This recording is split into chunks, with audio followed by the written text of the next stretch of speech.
یہ محرم الحرام کے بارے میں ایک مختصر رسالہ تھا جس کو آپ کے سامنے پیش کیا گیا ہے، اور آخر میں دو باتیں خلاصے کے طور پر عرض کر دیتا ہوں کہ ساری بات کا خلاصہ یہ ہے کہ محرم الحرام کی فضیلت ابتدائی کائنات سے ہے کہ اللہ تبارک و تعالی نے فرمایا کہ یوم خلق السماوات والارض، جس دن سے زمین و آسمان بنائے گئے اس دن سے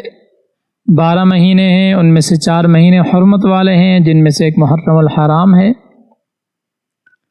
اور پھر آقا دو جہاں صلی اللہ علیہ وسلم سے محرم کے بارے میں صرف 2 باتیں منقول ہیں۔ ایک یہ ہے کہ اس مہینے میں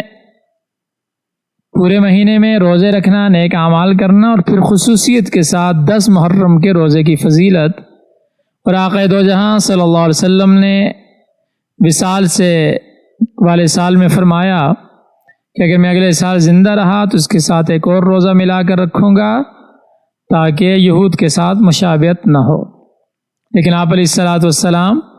اگلے محرم آنے سے پہلے دنیا سے پردہ فرما گئے۔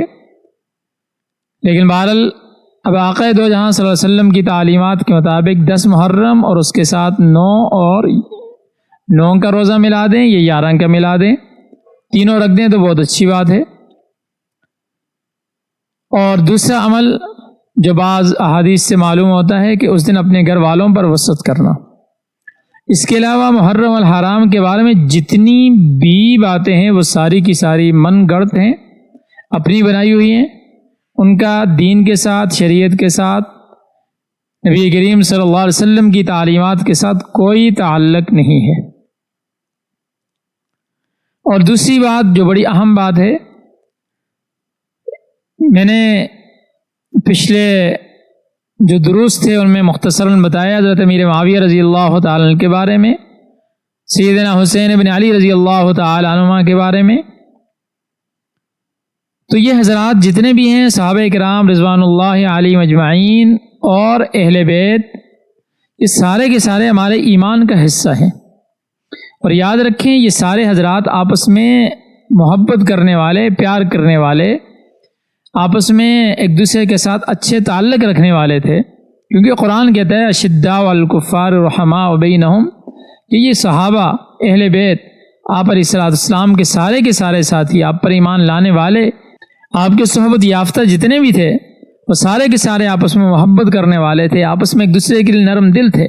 لہٰذا آج اگر کوئی آدمی یہ کہتا ہے کہ ان کے آپس میں دشمنی تھی، ان کے آپس میں نفرت تھی، تو وہ اسلام کا دشمن ہے، اللہ اور اس کے رسول کا دشمن ہے، لہٰذا اس کی بات پر عمل نہیں کرنا۔ آپ نے قرآن کی بات کو ماننا ہے کہ صحابہ کرام رضوان اللہ علیہم اجمعین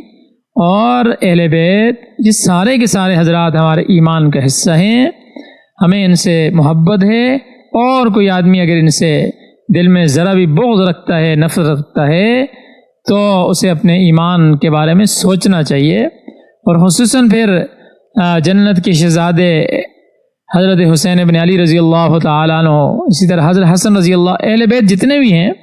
ظاہر سی بات ہے ان سے ڈبل نسبت ہو جاتی ہے کہ ایک تو صحابیت کا درجہ اور پھر آپ علیہ السلام کی رشتہ داری کا درجہ،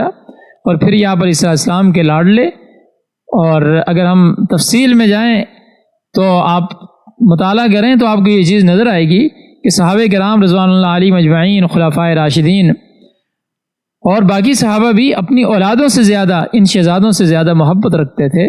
اس لیے ہمارا بھی یہ ایمان ہے کہ ان سے محبت رکھنا، ان کی زندگی کو اپنے لیے نمونہ بنانا اور ان کی سیرت پر عمل کرتے ہوئے زندگی گزارنا۔ اللہ تبارک و تعالی سے دعا ہے کہ اللہ تبارک و تعالی ہمیں ان حضرات سے سچی محبت نصیب فرمائے اور ان کی سیرت پر عمل کرتے ہوئے ہمیں دنیا کی زندگی گزارتے ہوئے آخرت میں ان کے قدموں میں جگہ عطا فرمائے۔ اور اللہ تبارک و تعالی سے دعا ہے اللہ تبارک و تعالی ہمیں وہ کرنے کی توفیق عطا فرمائے جس سے اللہ اور اس کے رسول راضی ہوں، جس سے اہل بیت ہم سے راضی ہوں۔ وآخر دعوانا ان الحمد للہ رب العالمین۔